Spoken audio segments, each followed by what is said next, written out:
こんにちは、アレスチャンネルです。今回は Listen。著者はケイト・マーフィーさん。ニューヨークタイムズなどで活躍するジャーナリストです。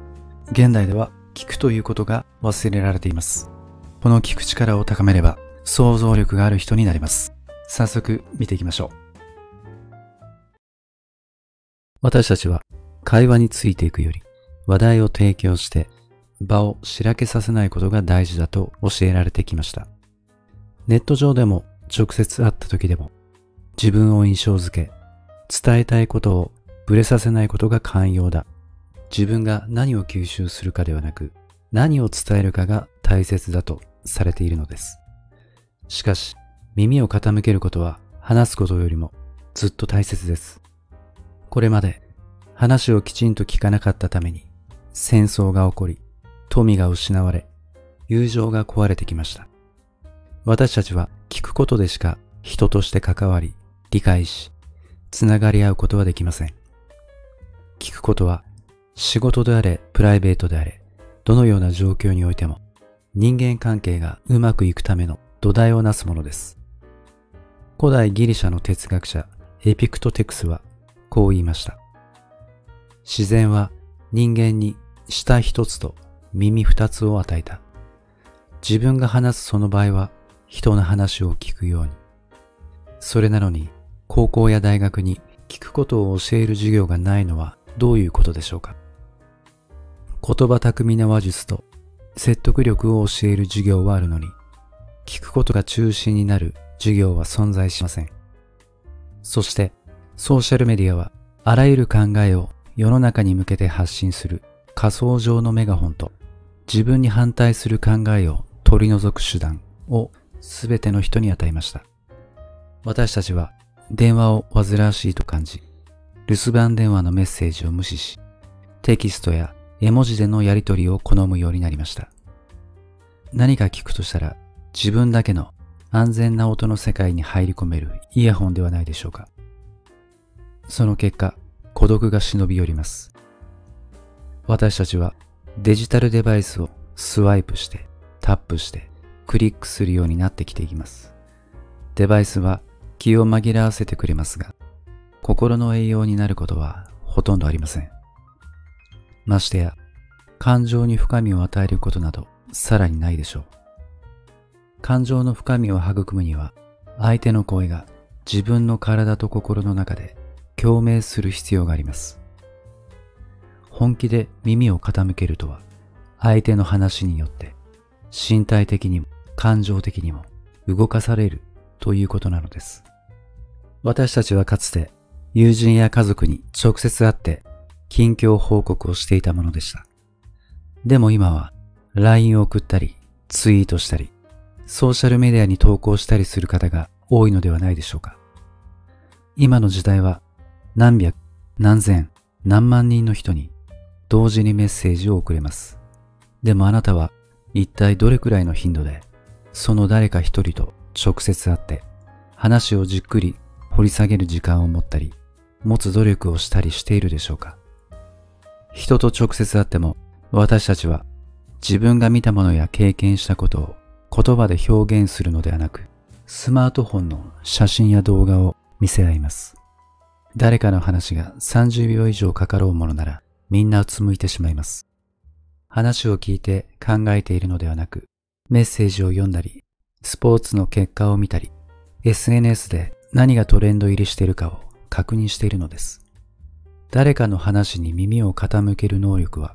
あらゆる人を締め出す能力にとって変わってしまいました。人は話を聞いてもらえないと孤独になります。心理学者はアメリカで孤独が蔓延していると警告するようになりました。孤独を原因とする早死にのリスクは、肥満やアルコール依存症による早死にのリスクの合計とほぼ同じぐらい高いのです。孤独は1日14本の喫煙よりも健康に悪い影響を及ぼします。また、心臓病や脳卒中、認知症などには孤独が関係していることが分かってきています。孤独な人は自分の考えや感情を話す相手がいません。それと同じくらい考えや感情を聞かせてくれる人もいないのです。つながるという行為は双方向です。会話のパートナー同士がお互いに相手の話に耳を傾け、それをしっかりと受け止めることなのです。2018年、アメリカ人2万人を対象に行った調査では、顔を合わせてじっくり話すことを日頃していないと答えた人は半数近くに上りました。周りに人がいる時でも孤独感を抱くと答えた人も半数近くに上ります。この問題はアメリカだけではありません。世界的な現象です。WHO 世界保健機関は、ここ45年で世界の自殺率が 60% 増加し、そのかなりの部分は孤独と関連づけられると報告しています。孤独を解消するにはどうしたらいいのでしょうか。外に出かけてクラブ活動に参加したり、ボランティア活動、スポーツを始めたり、誰かを食事に誘ってみる。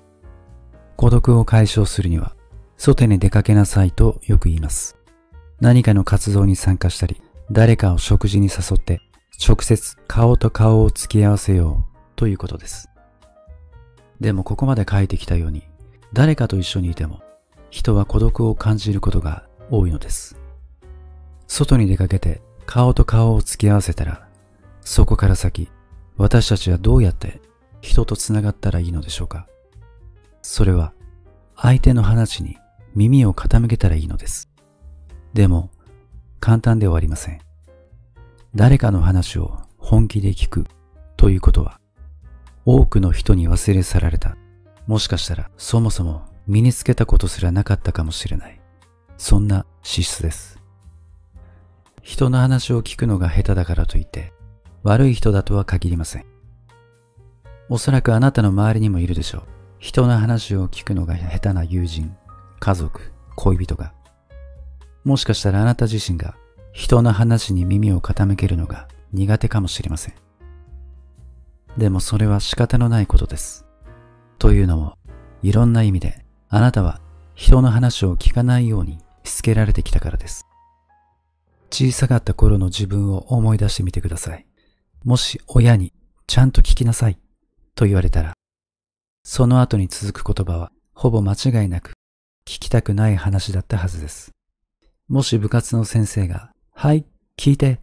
と言えば、その後に続くのは大抵ルールや指示、楽しみを制限するような話だったでしょう。ドラマや映画で描かれる会話はどうでしょうか。言葉のキャッチボールをうまくやり取りする気軽な会話があります。しかし、ドラマや映画で描かれる会話は、一人語りの積み重ねでしかないことが多いものです。憧れの役者が粋な会話をしているのを見るのはとても楽しいものですが、しかし、どのように話を聞いて、互いが呼応し合う充実した会話をするかは学べません。繰り返しになりますが、聞くのが下手な人が必ずしも悪い人ではありません。あなたが話し終わらないうちに言葉を補う人は、それが助けになっていると本気で思っているのです。あるいは言葉を遮って話してくる人は、自分が思いついた何かをあなたもきっと聞きたいだろうと思って待てなかったのかもしれません。聞き下手の人たちは本気でこう考えているのです。人の意見を聞くとは、相手が話すのをやめて自分が話せるようになるまで待つことだと。積極的に自己アピールをしないと存在価値がないのではという不安に駆り立たれる今の風潮では、黙っていることはつまり遅れを取ることを意味します。人の話を聞くということは、自分のブランドを押し出して名を上げるためのチャンスを逃すことになっているのです。でも考えてみてください。自分を印象づけたいあまりに自己アピールばかりしていたら、会話の自然な流れを邪魔して、二人の間の親近感は深まらず、会話のやりとりから生まれる喜びも味わうことはできません。とはいえ、いつも聞き上手でいられる人などほとんどいません。自分の中の考えに気を取られてしまうのが人間の性です。聞くことには努力が必要です。読書と同じようにじっくり聞くときもあれば、軽く聞くだけというときもあるでしょう。でも、注意深く読む能力と同じように、注意深く聞く能力もまた、かなりの頻度で実践しないと低下していきます。あなたがもし、芸能ニュースサイトの見出しをざっと眺めるような態度で人の話を聞くようになってしまったら、相手の中に潜む美しさや知恵を見つけ出すことはできなくなるでしょう。そしてあなたを愛してくれる人、もしくは愛してくれるかもしれない人が一番欲しがっているプレゼントを差し出すことなく、あなた自身の中にしまったままにしてしまうことになるのです。多くの人は相手に話を聞いてもらえないときや、見下した態度を取られたら苛立つものです。でも、誰かの話を本気で聞くというのは一体どういう意味でしょうか。興味深いことに、私たちは優れた聞き手とは何かより、ダメな聞き手とはどういうものかの方がうまく説明できます。悲しいことですが、私たちはきちんと話を聞いてもらえた経験より、無視されたとか誤解されたと感じた経験の方が多いのです。ここでダメな聞き手の行動としてよく指摘されるものをいくつか挙げてみましょう。話を遮る、曖昧な反応をする、スマホや他の場所など話し手以外を見る、落ち着きがない。いかがでしょうか。もしあなたもこうした行動に思い当たるところがあるならやめましょう。でもそれだけでは優れた聞き手にはなれません。一見ダメな聞き手ではなくなるというだけの話です。聞くということは心と考え方の習慣なのです。聞き手になるということは話すことよりも怖いかもしれません。どんな話になるのかわからないのですから。でも周りにいる人やそこから広がる世界に無関心なまま関わりを持たずにいる方がよほどリスクが高いのではないでしょうか。そもそもなぜ聞くスキルを伸ばす必要があるのか疑問に思ったとしても無理はありません。スマホやパソコンを通したコミュニケーションの方が効率がいいでしょう。たくさんの人と自分の好きな時にやり取りできるのですから。実際人と直接話していると要点をすぐに言ってくれなかったり、時にはきついことや気に障ることを言ってくる人もいます。それでも聞くという行為は人生を生きる上で最も重要だと言えます。なぜなら聞くということは自分自身への理解と話し相手への理解を深めるのです。私たちは誰もが生まれた時からつながることを待ち続けています。そうやって私たちは友達を見つけ、パートナーシップを作り、考えを前に進め、恋に落ちます。特に子供の頃につながりを切望する気持ちが満たされないと、心身の健康に深く影響しかねません。これに注目している心理学の概念に愛着理論というのがあります。愛着理論は人の話を聞く力やつながる力は子供時代いかに親にしっかりと聞いてもらいつながってもらったかによって変わってくるという概念です。1歳になる頃までには赤ちゃんの脳には親や養育者がいかに自分の欲求に応えてくれたかに基づいて人間関係とはどういうものかの自分なりのテンプレートが刻まれます。言い換えれば愛着を形成する能力であるあなたの愛着スタイルはあなたを育ててくれた人の脳波があなたの脳波とどのくらい同調したかで決まるという考え方です。養育者が赤ちゃんに注意を払いすぐに反応してくれる人であれば安定型愛着スタイルが育まれます。このスタイルを持つ人は共感を持って人の話を聞き、それに基づいてスムーズで相互に支え合う人間関係を作ることができます。この反対の不安定型の愛着スタイルは3つのパターンがあります。まず、ちゃんと注意を向けない親を持ってしまうと、人間関係に過度に心配しがちな不安型愛着スタイルを持つ大人になる傾向があります。このタイプの人は他人からの注目や好意を失うのが怖すぎて、人の話をきちんと聞くことができません。不安に心をとらわれているせいで、大げさな態度をとったり、自慢ばかりになったり、未練がましくなったりします。友人や恋愛関係になるかもしれない相手と、ちょうどいい距離感を保てず、何かと口を挟むこともあります。二つ目の不安型である、回避型愛着スタイルとは、注意をほとんど払ってくれない人、もしくは息が詰まりそうなほど過度に干渉する親に育てられたことから来ています。このスタイルの人は、相手との距離が近くなりすぎると壁を作ったり、その人間関係から離れたりする傾向があります。このような人も聞くのが苦手になりがちです。自分が失望したり、相手に圧倒されるのを避けたいので、人の話に耳を傾けたがりません。最後の不安定型である混乱型愛着スタイルの人は、不安型と回避型の両方の特徴があります。このタイプの多くの人は、養育者に精神的または肉体的に虐待された人によく見られます。この混乱型の愛着スタイルを持っていると、人と親密になるのを恐怖に感じてしまうため、人の話に耳を傾けるのが非常に難しくなります。当然ながら、みんながこのカテゴリーのどれかにきれいに当てはまるわけではありませんが、ほとんどの人は安定型から不安定型のグラデーションのどこかにいます。でも、愛着スタイルがどうであれ、自分の生い立ちに人生を左右される必要はありません。話に耳を傾け、共感する方法を学べば、人間関係のあり方は変えられます。自分自身も人に話を聞いてもらい、共感してもらうことも同じぐらい重要です。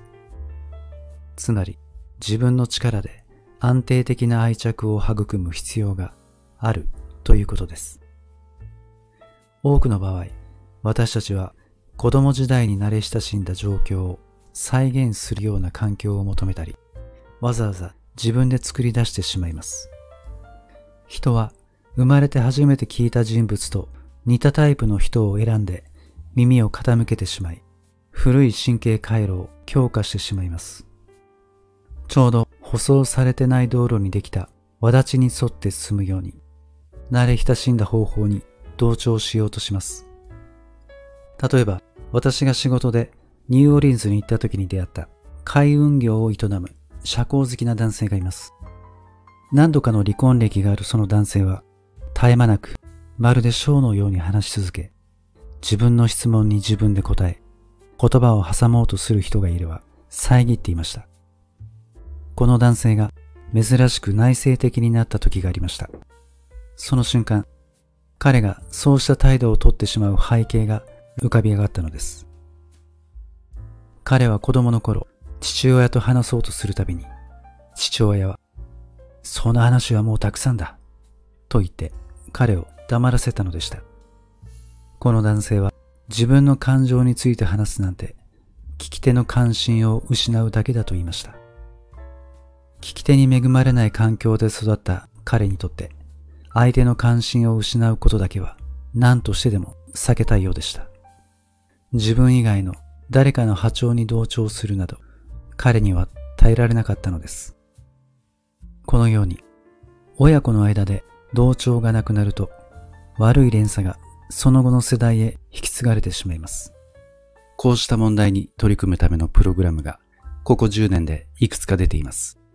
ニューヨークにあるニュースクール大学では、集団愛着に基づく介入方法の事例を研究しています。この研究によれば、よく聞くということは、相手の頭と心の中で何が起きているのかを分かろうとすること。そして、あなたを気にかけているよと行動で示すということです。自分の考えや感情、意図を持った一人の人として理解され、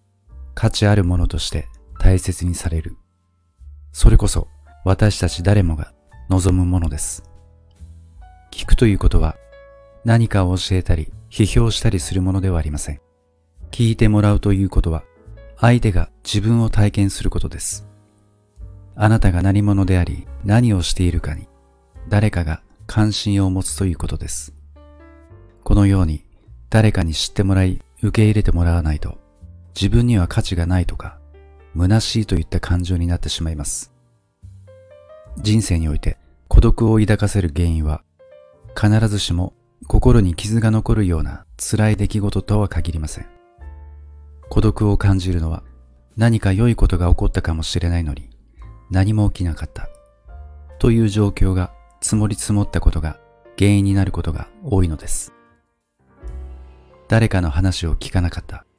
誰かが話を聞いてくれなかった。人とつながる機会を逃した。そういう状況が重なることです。ニュースクール大学の研究でこんな例があります。ある母親が自分の赤ちゃんの泣き声に耐えられないと言っていました。あなたはこのお母さんの話をどのように聞き会話をするでしょうか。優しい人であれば人間は赤ちゃんの世話をせざるを得ないように泣き声を不快に感じるようにできていると母親に説明するかもしれません。もしくは、そうね、赤ちゃんの声は私も気に障ると言って共感するでしょうか。しかしこうした対応ではニュースクール大学では低い点数しかもらえません。ニュースクール大学のある女性の大学院生は母親が話し終えて少し待ってからこう聞きました。この鳴き声の何が気に障るの？すると母親は一瞬考え、そして自分が小さかった頃に誰も何もしてくれなかったことを思い出すと言ったのでした。子供の泣き声が母親である彼女に大きなストレスを引き起こしていたのです。泣き声を聞くたび恐れと怒りを感じていたのでした。このやりとりをお手本にすれば誰でももっと聞くことができるようになるのではないでしょうか。私たちの人間関係一つ一つの出発点にはそれぞれの人生で作り上げてきた愛着があり、それが自分の在り方やお互いへの在り方を形作っています。愛着は他の人に耳を傾けることから生まれます。私たちが初めて耳にした声は赤ちゃんの時に聞いた不安を和らげてくれる優しいあやし声でしょう。大人になっても仕事や結婚、日常生活、いつでも人に耳を傾けることから人間関係が始まることに変わりはありません。聞かずして語るということは触れられずして触れるようなものです。触れるよりもさらに深く他者の考えや気持ちを伝える音に私たちは包み込まれ、存在全体が振動するのです。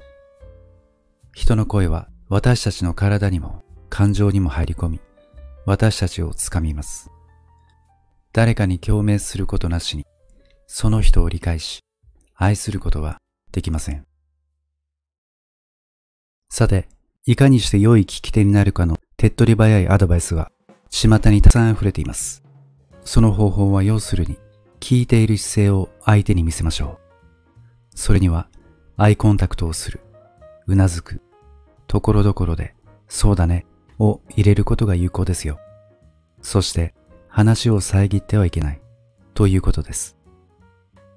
なぜこのような聞き方がいいとされるのでしょうか。それは、この方法を実践すれば、自分が欲しいものが手に入る。つまり、売り上げを上げる、デートをする、条件を交渉する、などの前提があるからです。確かに、これらの方法は目標達成の助けとなるかもしれません。しかし、それがあなたにとって人の話を聞く唯一の動機なのであれば、それは聞いているふりをしているに過ぎず、相手はすぐに気づくでしょう。聞くという行為には何よりも好奇心が必要です。研究によると、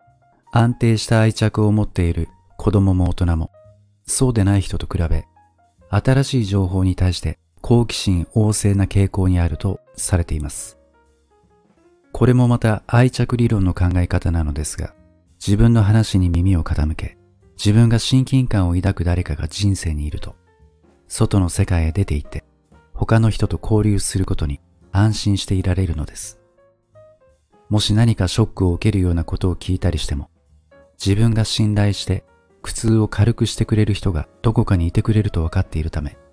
大丈夫だと確信できるからです。これは安全基地と呼ばれ、孤独に対する防御手段になります。また、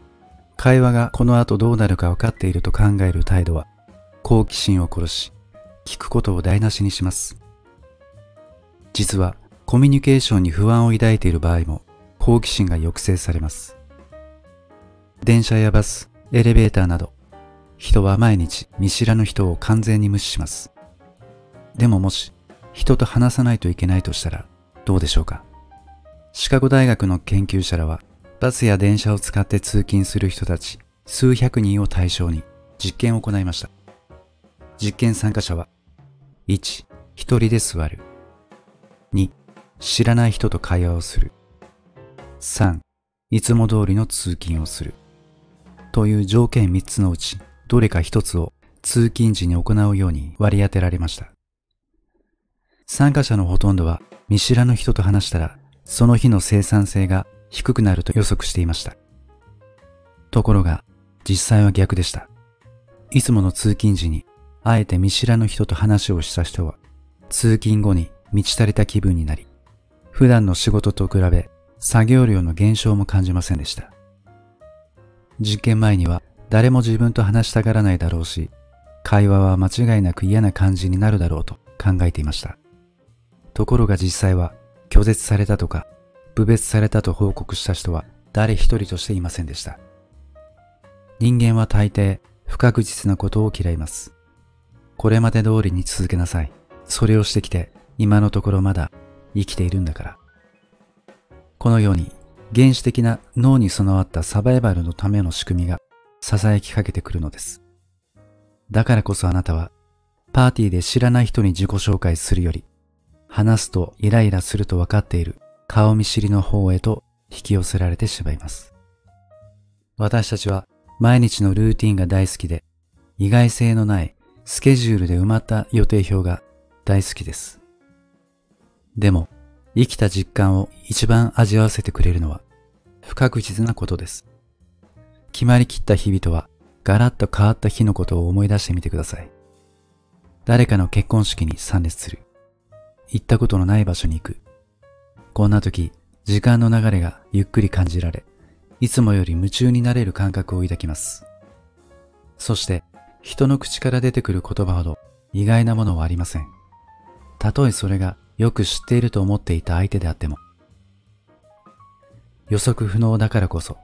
人は興味深いのです。不確定なことを避けたいために、人の話に耳を傾けないのだとしたら、そこで確実に起こることは、退屈な時間と新しい学びがないため、あなた自身もつまらない人間になる。それだけです。聞くということは、親しい人との仲も、レッテルからも守ってくれます。見知らぬ人の話よりも、恋人や家族、親しい友人の話の方が、ちゃんと聞けるものだと思うでしょう。実は、逆であることが多いのです。付き合いが長くなると、互いに相手への好奇心を失いがちになります。必ずしも思いやりがないからではなく、単に相手を知っていると思い込んでいるのです。だから耳を傾けなくなるのは、相手が何を言うか自分にはもう分かっていると思い込んでしまうからです。ウィリアムズ大学で心理学を教えるケネス教授は、私が知っていることはあなたが知っていることとは違うという理解は効果的なコミュニケーションに欠かせませんと言います。この理解があってこそ会話ができます。しかし相手が親友や恋人、配偶者となるとこれが曖昧になってしまいます。これはまるで誰かとのつながりを一度感じてしまえばその後も関係はずっと変わらないと思い込んでしまうようなものです。日々のやりとりや活動の積み重ねが私たちを形作ります。世間とはこういうものだという自分の理解も日々少しずつ変化します。ですから、昨日と同じ人はいないし、今日の自分は明日の自分と全く同じでもありません。意見や態度、信念は変わるものです。つまり、ある人をどれだけ長くよく知っているかは関係ありません。耳を傾けるのをやめてしまえば、その人が何者であるかの理解を失い、関わり方もわからなくなってしまいます。過去を頼りに、今この人を理解しようとすると、確実に失敗します。人生のページが毎日、一枚一枚めくられる中、相手に耳を傾けることで、私たちは互いのつながりを保ち続けるのです。ここで注意したいのは、話を聞こうとどれだけ頑張っても、相手にどれだけ親近感を抱いても、人の心を本当に理解することはできないと覚えておくことが大切です。そして詮索は人の信頼を最も早く失うということです。これはあなたが話す立場になっても同じです。私たちは他の人に自分の考えを表現したいと願っています。でも、すべてを受け止めてくれる完璧な人がいると考えてしまうと、がっかりすることになります。完全に理解してもらえるという期待を捨てましょう。また、さほど親しくない相手の話を聞くとき、私たちは相手を先に分類してしまいがちです。私たちは無意識のうちに頭の中にフォルダを作って人を分類しています。しかも、まだ言葉を交わしたことがないうちから、その人たちをフォルダーに入れます。自分の価値観や経験によって影響された大雑把な先入観で分類をしていきます。この私たちの癖は注意しないと相手に対する理解を弱め、現実を歪めてしまう可能性もあります。相手がどんな人かをきちんと知る前に、その人のことを早々と決めつけてしまう、知っている症候群と言えます。心の中に持っている性別や人種、宗教や職業、外見などに関するラベルに当てはまる人に会うと、その人のことを知っているつもりになってしまうのです。例えば、私は青森出身だとあなたに言ったとしましょう。これを聞いて私のイメージは変わりましたか？多分変わりましたよね。あなたが青森の人に抱くイメージによって、あなたが私をそのフォルダーに入れたのです。私が沖縄出身だと言ったらどうでしょうか？または背中に入れ墨があると言ったらどうでしょ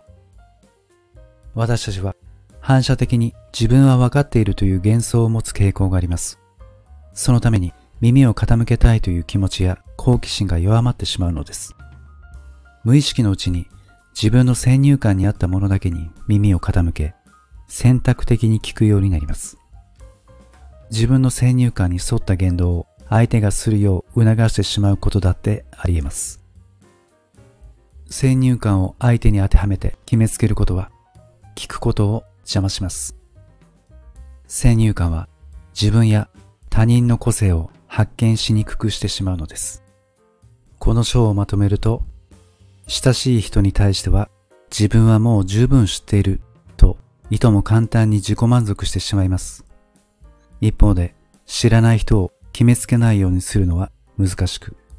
私たちは先入観で相手を分類してしまいます。しかし聞くことがこうした罠にはまらないようにあなたを守ります。相手の話に耳を傾けることがあなたを守ってくれるのです。あなたの友人がたった今会社をクビになったと言ってきたとしましょう。彼はこう続けます。上司はいまいちだったし、通勤もきつかったし、別にいいんだけどね。今日も30キロぐらいの距離を車で1時間半もかかったんだよ。いつも遅くまで帰れなくて、夕飯は奥さんと子供が先に食べているから、自分は台所で食べるんだ。そして、クビになったことを家族にどう伝えればいいかわからないと言いながら、彼は言葉を詰まらせました。この友人をどれだけ深く知っているか、状況にもよりますが、あなたはどのような反応を返すでしょうか？そんな仕事辞めて正解だよ。すぐに新しい仕事が見つかるさ。そうか、残念だったね。こんな返答は的外れです。さらに、たかがそんなこと？私がクビになった時なんてね。と自分の話にすり替えてしまうのは最悪です。優れた聞き手は、男性が声を詰まらせたのに気づき、何に悩んでいるのかを敏感に感じ取り、例えばこのような言葉をかけるのです。それで家族に話さないといけないんでしょう。辛いね。家族はどんな反応をするんだろうか。あなたはどう思ってるの？ミシシッピ大学のボディ教授が行った研究では、聞き手がうなずいたりオウム返しをしたりするより、意味付けと解釈を伝えた方が話し手は理解してもらえたと感じることが分かりました。自分がなぜその話を相手にしているのか、自分にとってそれがどういう意味を持つのか、人はそれを相手に理解してもらいたいのです。話の細かいところを知ってもらうことはそこまで重要ではないとボディ教授は言います。そしてこれはほとんど誰もできていないと教授は言います。冒頭の会社をクビになった友人の例で一番重要なのは、クビになった事実が友達の感情にどう影響しているかです。聞くことの核心は何が重要か探り当てることです。あなたはこの人はなぜこの話を私に聞かせているのだろうかと常に自問しながら聞いてみてください。話し手は必ずしも自分で答えを分かっていないこともあります。優れた聞き手は質問を投げかけ、もう少し詳しく話すように働きかけることで、話し手が答えを自分で気づくように手助けをします。聞くというのは受け身のものではありません。積極的に聞くのです。相手の言葉や考え、感情、その人にとっての意味、さらに話し手の無意識下にある意味、これを捉えることです。話し手が伝える内容のうち、話している内容はほんの一部でしかありません。あなたはその言葉の内側に潜む相手の意図と意味を理解することで、その人への共感を抱くのです。私の友人に自分にとても厳しい人がいます。何かを成し遂げた人にはそうした傾向があるようです。彼女はとても成功しており、人柄は温かく、頭の回転も速いのですが、物事がうまくいかなくなると必ず自己嫌悪に陥ります。突然、自分が人生の敗者で何一つうまくできないと感じてしまうのです。友人がこうした自己批判を始めると、私は彼女にスパンキーの言うことを聞いてはダメと伝えます。スパンキーとは、その友達の内側にいる意地悪な声につけたあだ名です。ストレスを抱えている時に現れ、声を張り上げて叱り続け、彼女を萎縮させるあの声です。誰の頭の中にも内なる声があります。私たちは常に心の中で独り言を話しています。日常的なことから重大になりそうなことまで様々です。心の中の声は勇気づけてくれる時もあれば、優しい時もあり、批判的なこともあれば、けなしてくる時もあります。この独り言を言う時に使われる脳の部分は、他の人と話す時と一緒です。ということはつまり、私たちが他の人の話に耳を傾けると、それが自分の内なる会話の口調や質を決めるということになります。私たちは他人とのやりとりを通じて質問したり意見を述べる方法を学びます。自分で問題を解決したり創造的に考える必要があるとき、これまで他人との会話で学んだことを自分との内なる会話でも活用するのです。人生で大勢の人に耳を傾ければ傾けるほど、頭の中で問題をより多面的に議論できるようになり、思いつく解決法も多くなることが研究で示されています。ところで、あなたの独り言は自分を責めがちでしょうか？他人を責めがちでしょうか？なぜこれが重要なのでしょうか？それは自分にどう語りかけるかが他の人の話をどう聞くかに影響するためです。例えば自分に批判的な人と他人に批判的な人では発言がかなり違って聞こえます。私たちの内なる会話は周りの言葉の受け取り方を歪め、相手にも影響し、人付き合いでの私たちの振る舞いにも影響してしまうのです。この頭の中で再生される声は、実は子供の頃に聞いた声が反映されることが示されています。早い時期に愛着が安定していた場合、